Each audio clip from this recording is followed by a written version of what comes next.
Good morning, everybody.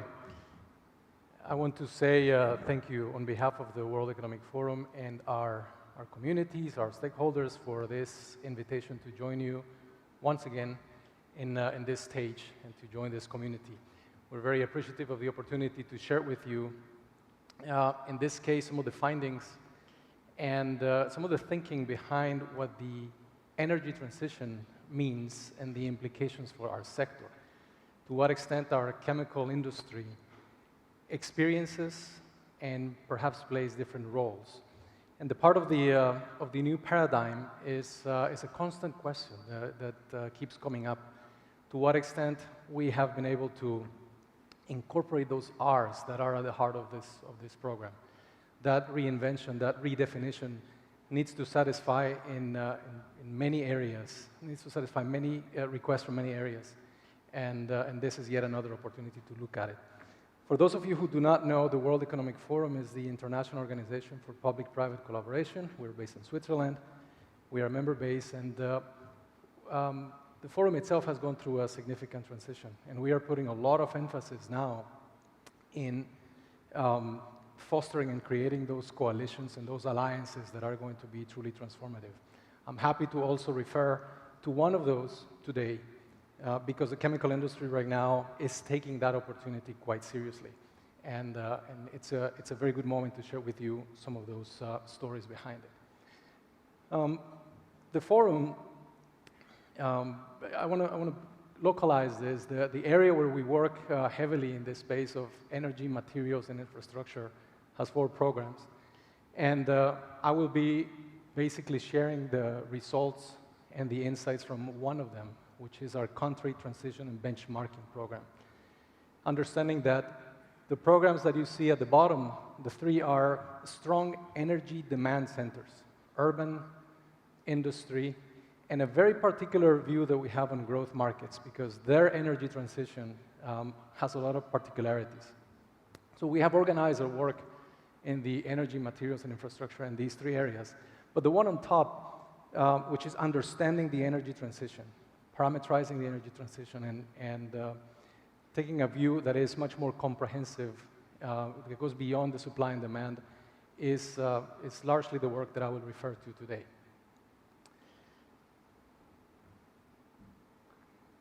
I would love to, before we get in there, we hear the term energy transition, and I would love to hear how you interpret the energy transition. What do you understand? And I would like to just get a quick sense through Slido. I would like to invite you all to join us in slido.com with the hashtag GPCA Forum, and look at that line, the transition of the global energy system from fossil to renewable. How accurately does that describe the energy transition? Do you agree or disagree, or maybe not sure, that is the definition of the energy transition? And I keep saying that this is a real test for me to be standing here in the Gulf and asking this question, but do you agree? Is that it? We're going to leave this on the screen for maybe another few seconds and go back. And we already see live that there is a bit of disagreement with that statement.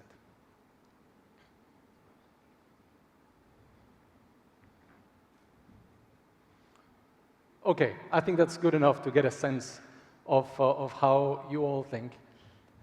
Most of you disagree. This is not an accurate definition of what the energy transition is. Let us go back then to allow me to illustrate the framework, how we have been working on the energy transition for the last decade or so.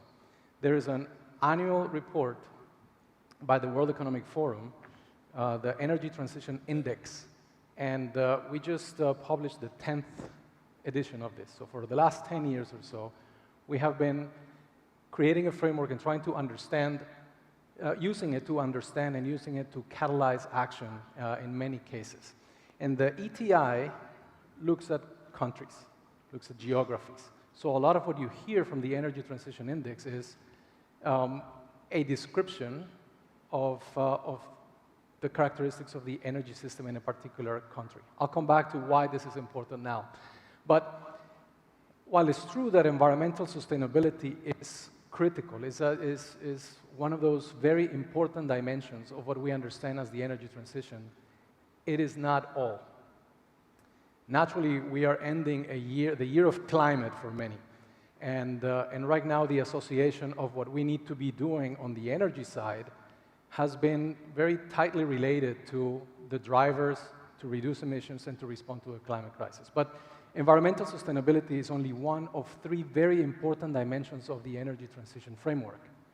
The other two are security and access and economic development and growth. How good is a very sustainable energy system if it stops enabling economic and social well-being?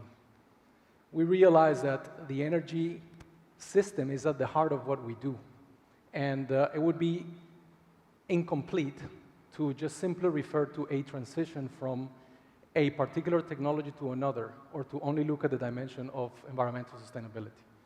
Security and access is another important dimension when we look at these different geographies. For as long as we don't have a reliable, sturdy energy system, it almost doesn't matter how sustainable it is or how low emissions it can be. We need energy, we need lots of it, and we need it all the time. And more importantly, we need to ensure that the gap in energy access that has luckily been closing for many years, we still respond to it. There are still lots of people in the world without access to reliable and, in a way, good energy. So these three constitute the dimensions of what we call the system performance. Every time that we look at a particular system, and our unit has been, again, geographies, we look at these three areas, to what extent it responds to those three dimensions. But when we start looking into the future, we also want to understand to what extent different geographies and different economies are ready for the journey that comes over the next few decades in this long period of transition. So there are a number of dimensions that need to be well understood. Before I go there, I would love to put in front of you the definition that we operate under for the energy transition. So it has to include all those elements that I've mentioned. It has to be sustainable, affordable, has to be secure, and continue to deliver economic and social balance. That is the comprehensive way to think about the energy transition, not only the environmental sustainability part. What does it take then when we look into the future? What are those things that need to be in place in a given unit, in a given geography, to actually embark in this journey and to do it successfully? There are 6 of them. Many of them are incredibly obvious to you. We need the money for it. We need the right political, regulatory environment for it. And I'll come back to a mention on what we mean by policy. The right institutions, solid institutions that can support all the organizations and all the other members of this ecosystem that are going to be driving this change, plus a couple of other ones, including human capital. Probably one of the most interesting leadership challenges, as Youssef Albani was mentioning yesterday. People are at the heart of all these transformations, and we are thinking of something really big in the global energy transition. In this case, it's important to understand why a system needs to be that comprehensive and a framework that needs to be that flexible. It's often tempting to refer to technologies and the interplay that different technologies can have. I've illustrated here 3. And yes, we are going to achieve significant gains in this transformation by looking at the journey in which we can balance and have access to sustainable, secure energy-based technologies. But obviously, that interrelation with the actual demand centers. What do we need that energy for? And to what extent we are going to have to balance and include those demand centers in the planning of transition pathways for countries or for industries in the future are critical. And lastly, and this is something quite characteristic of the work that we do with many of you, understanding that this is not the job of any single actor. This is the job of many. It doesn't work when leadership is only exercised by one of the elements of this system. It has to be a bit of a concert there. So the energy transition is no different. This is one of those cases in which that interplay among those circles is critical for its success. Over the last few years, we've had a couple of very important drivers, and this is why the association with the environmental drivers. The SDGs, 5 years ago, we were decorating every annual report with the colors of the SDGs, and thinking that this was such an opportunity, both from industries such as petrochemicals or mining and metals, to illustrate the role in sustainable development. Now, after the Paris Agreement and what we have seen recently in COP26, naturally, these are two important lenses through which to look at the transition overall. I'll spend a little time on this, but I just want to highlight that to be able to do this correctly, we need an approach that is interdisciplinary. We need to involve all industries. This is not the responsibility of only the oil and gas or the electricity industry. It actually, as we start going out of that circle, becomes quite important. It has to be multi-stakeholder. And the last two, quite important to look beyond the specifics. It's not so much about the rank of any particular country geography as a snapshot for 1 year. What is most important is the decisions that you are taking today as leaders manifest themselves over a longer period of time. So it is much more interesting to look at the trends and to look at the aggregate than to look at specific data points. And the last one, it does help to do a bit of country benchmarking. It does help to understand in what countries there are the right conditions for this and to create the channels for sharing best practices and cross-learning. The ETI over the last 10 years have helped us work in good partnerships with countries to understand where they are and to work with them, in some cases, in planning their journey for the future. I mentioned that this was the 10th edition. I want to just mention two highlights of what we learned in the 2021 index. The index looks like this. So a rank of countries, this is just the zoom out version, a rank of countries. What you see is basically how they do in system performance, in their enabling conditions, and then we rank it. That's really not the important part. And I have added the link, and of course we'll be happy to share this. It's publicly available. The data, the methodology are publicly available. That's not where the interesting part is. What we see is what are the reasons behind what we call strong performance, and what are the reasons behind having the right enabling environment and the enabling conditions. That's perhaps what's more exciting. Just a couple of highlights. In general, the energy transition is on a good path. What we see is increasing performance across all those dimensions in the majority. This is an index of 115 economies, and for the majority of them, there is progress. And that is the part that I want to come back later. I'm going to skip right now the particularities, but what we see is that the strong performers have been able to make decisions that are giving early results in terms of not only their commitments, but their actions to significantly reduce the emissions. So environmental performance continues to be very important, and move with regulatory overhaul and update rather quickly. And that is, as many of you have experienced, sometimes the rate determining step, both for technology development, but in this case, for capturing the gains of a transformation of something that is quite integrated and very different from country to country. When we look at this geography, I keep saying that this was the trap that the GPCA put me in this year. How is this region doing? We do have a bit of a view of an aggregate for the Middle East, and there are, well, gains, first of all. So the good news is that this region continues to improve marginally, but continues to improve in performance and in those enabling conditions. This is, there are two very important elements or challenges for the region, and I think these are rather well understood. One is obviously a very heavy reliance on oil that has fueled growth, and in some cases can be a constraint for economic growth. And this is one of those areas that maybe holds back a bit the prospect of putting the capabilities of the region to work. And the other is access and security now are also, in some areas of this map that you see highlighted there, still challenged. It may not be the case for where we are or some of the other economies in the region, but but it's certainly, from an aggregate perspective, it's still one of those areas that are pending. Now, how to improve performance in this? So there were a couple of ideas when we looked at this region by region. One is definitely it's the moment to unlock investment in a transformation of the infrastructure for energy in the region. And of course, that could have been said 5 years ago, 10 years ago, but I think right now the drivers are rather clear. The other is a journey in which many of the countries in the region have already embarked, which is the diversification of your economic structures.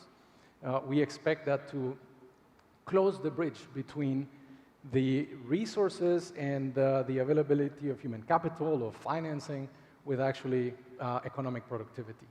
And the last two, rather important as well. One is the human capital and business capabilities that exist in the region are extremely strong, yet they can be leveraged further, a bit more. And one area that is critical as we think of the next decade in the region is energy efficiency. I think that is one of those areas where there can be much gain for the Middle East and with a bit more active thinking behind it. I said that there had been some improvement. What you see here in the dotted line in the performance across those three dimensions was how the region was doing in 2012, and the bright blue line is how the region did in 2021. So almost the same, with a marginal gain on the capital and investment as enabling conditions. As I mentioned, instead of going into the details, all the data and methodology are available by country and by region. Now, this is where we start thinking. So, if this is true, there's a path, and some countries and some regions are going at different rates through that path. But there's one thing that put the resilience of that transition and of energy systems to a test.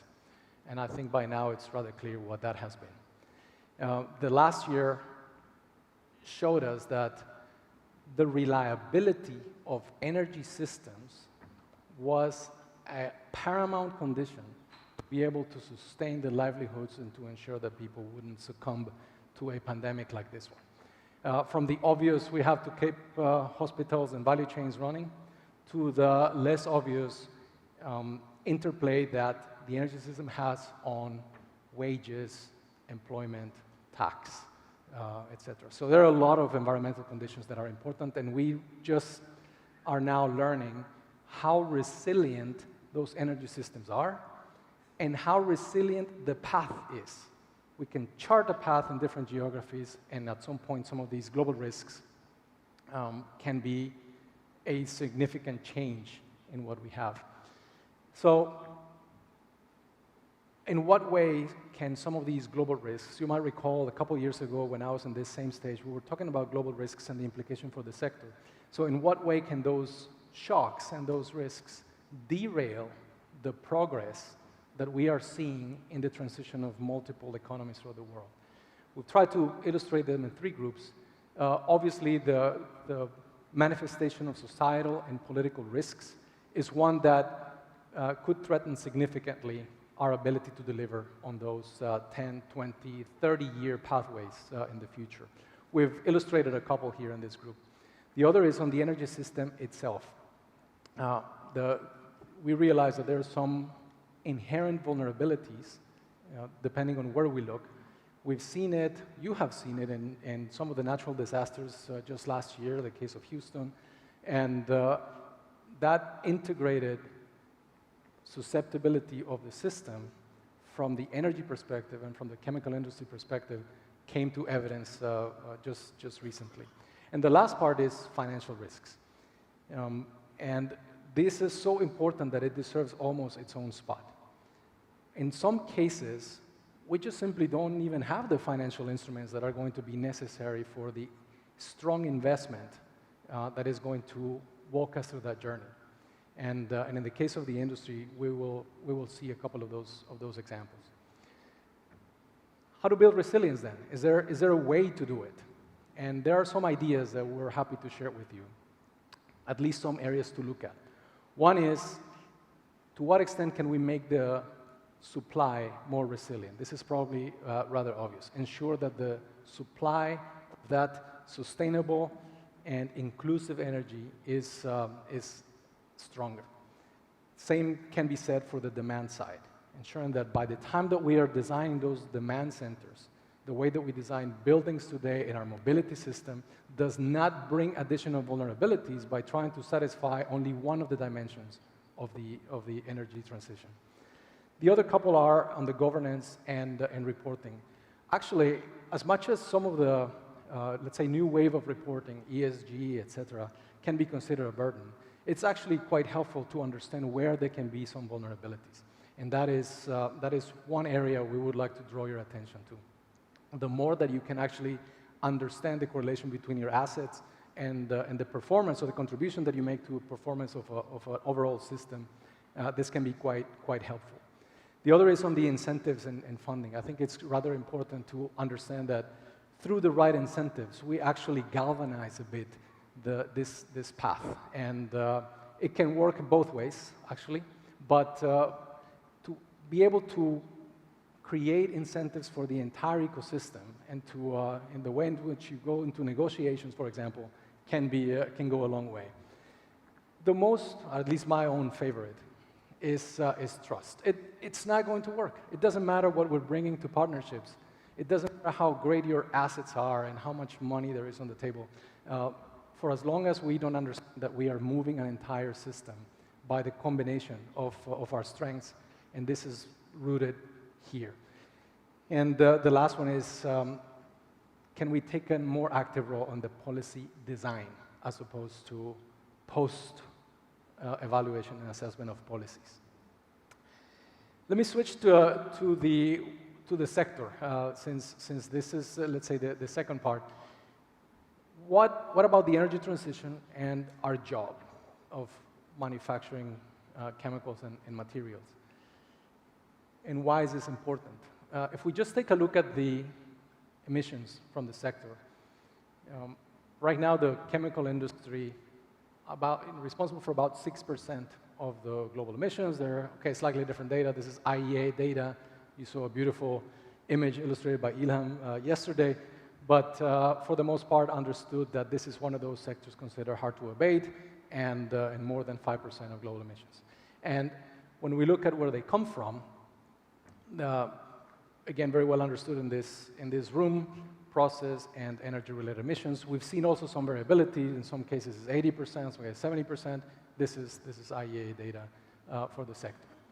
And we, as the forum, we wanted to find out how we could support the industry and the industry's ambition to significantly reduce their emissions. And I'm happy to refer to an initiative that we've had the privilege to support and coordinate from the perspective of the World Economic Forum. It's got a long name, Collaborative Innovation for Low Carbon Emitting Technologies. We just call it LCET after 3 years, almost, of being quite active here.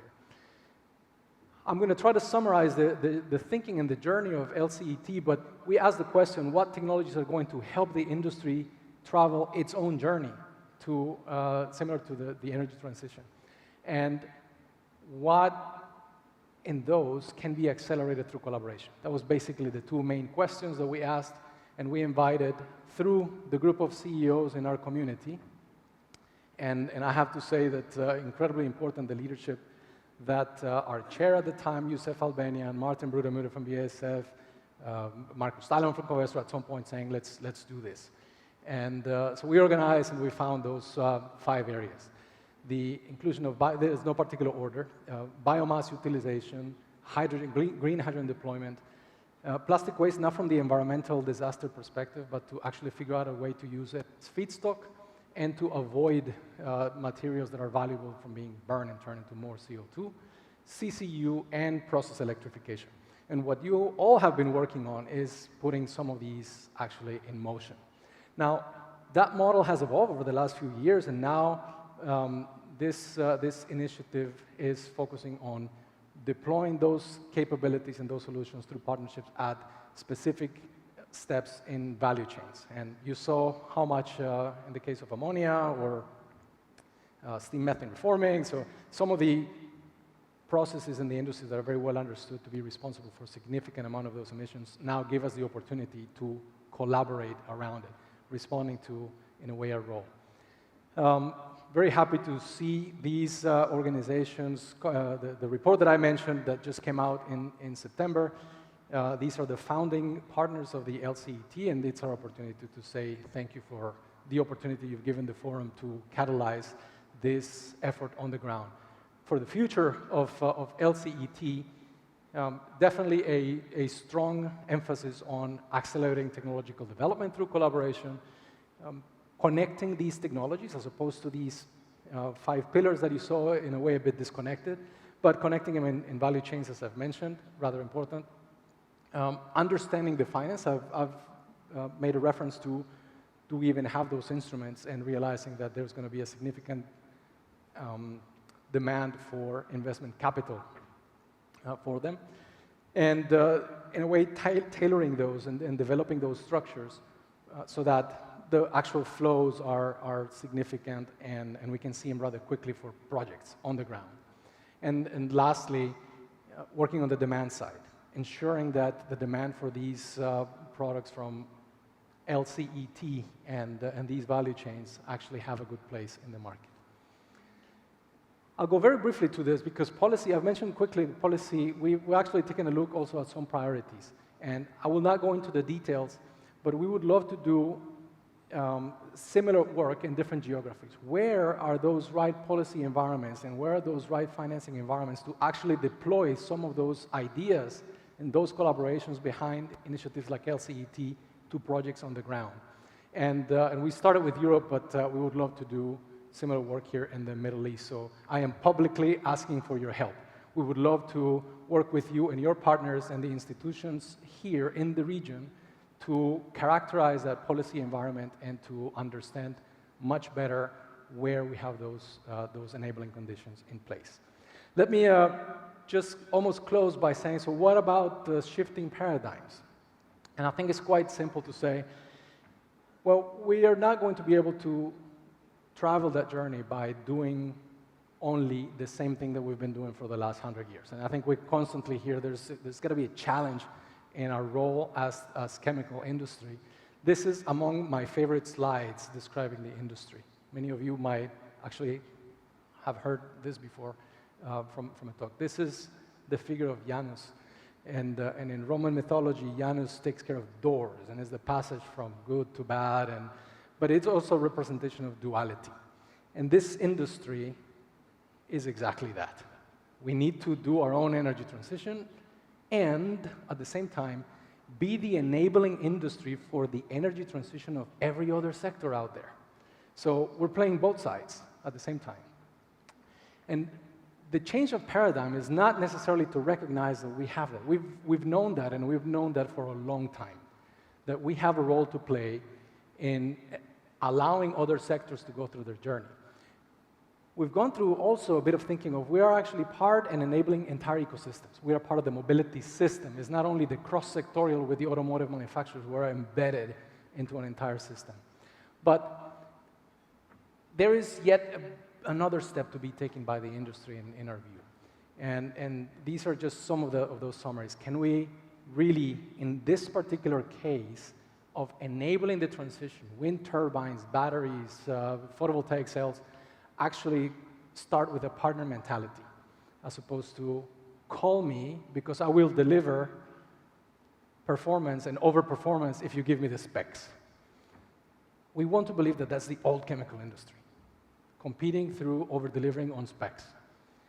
And the new chemical industry is the one that finds itself embedded in those ecosystems and really going through a partner mentality. This idea of part of the solution, with all the respect, it's one of the most complacent sentences that we keep saying about ourselves. We are part of the solution. It's time to no longer be part of the solution. It's time to lead that collaboration instead of sitting in our customer service desk waiting for that call that tells us what to deliver, to actually change that and say we are going to be from the inside leading that collaborative solution. We have to move from this thought of value chains to the complexity that we have illustrated there, and largely shaping a future that goes beyond any particular line of product.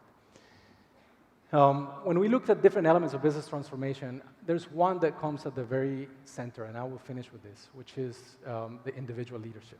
We won't have time to go into this onion, but at the center of this is the individual. The leadership, the boards, yourselves, it has to start there.